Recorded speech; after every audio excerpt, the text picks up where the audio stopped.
වැල්ලවත්තේ කොටි සැමරුමක් වුණාද? ඒකට ඇත්තටම ආවේ ඊළාම් අන්තවාදී LTT අදහස් කරන මිනිස්සුද?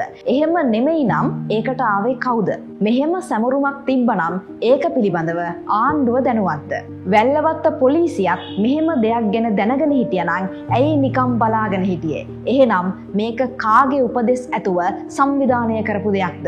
හිතන්න, ආණ්ඩුව මේ වගේ දෙයකට අවසර දීලා තිබුණා නම් ආණ්ඩුවට මොහොතක් අරන් හිතන්න තිබ්බා මේ වගේ දෙයක් තුලින් මේ රටේ නැවත වරක් ජාතිවාදය ඇවිස්සෙන්න පුළුවන් කියලා. 19 වෙනිදාට ජාතික විරුසැමරුම තියෙනවා නම් අපි ඒකට වර්ග ભેදයක් නැතුව එකතු වෙන්න ඕනේ. LTTE ත්‍රස්තවාදය තුලින් රට බේරා ගැනීම එක්ක අපිට එන්නේ අසාමාන්‍ය සතුටක්. මොකද එහෙම වුණේ නැත්තම් අදටත් අපි දුක් විඳිනවා. යුද්ධය ඉවර වුණාට පස්සේ මේ රටේ අතිබහුතර සිංහල මිනිස්සු උතුරු නැගෙනහිරට වෙනම සැලකිල්ලක් කළේ නැහැ.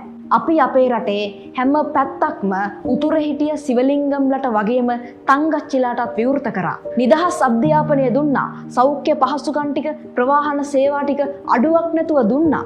ඒකයි අපි කියන්නේ LTT ත්‍රස්තවාදය ඉවර කරාට පස්සේ අපි හැමෝම එකම රටක්, එකම ජාතියක් විදිහට තමයි ජයග්‍රහණය කළේ. ඒ නිසා මේ තුලින් මේ භූමියේ කවුරුම හරි කෙනෙක් පරාජය වුණා කියලා කවුරුම හරි කෙනෙක් කොතනක හරි කියනවා නම් අන්න ඒ කෙනා ගැන අපි දෙපාරක් හිතන්න ඕනේ.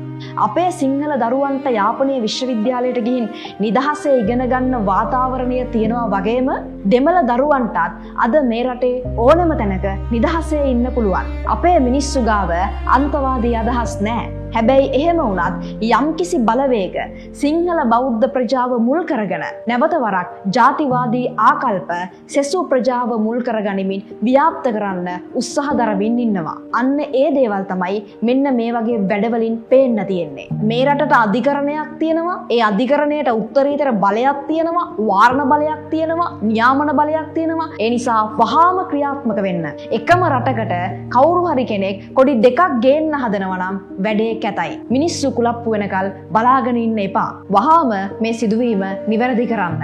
අපි ත්‍රස්තවාදය කියන ගිනි පෙල්ලෙන් බැටකාපු රටක්. ඒ නිසා මේ වගේ පුංචි හරි කණා මැදිරි එලියක්වත් අපිට එපා.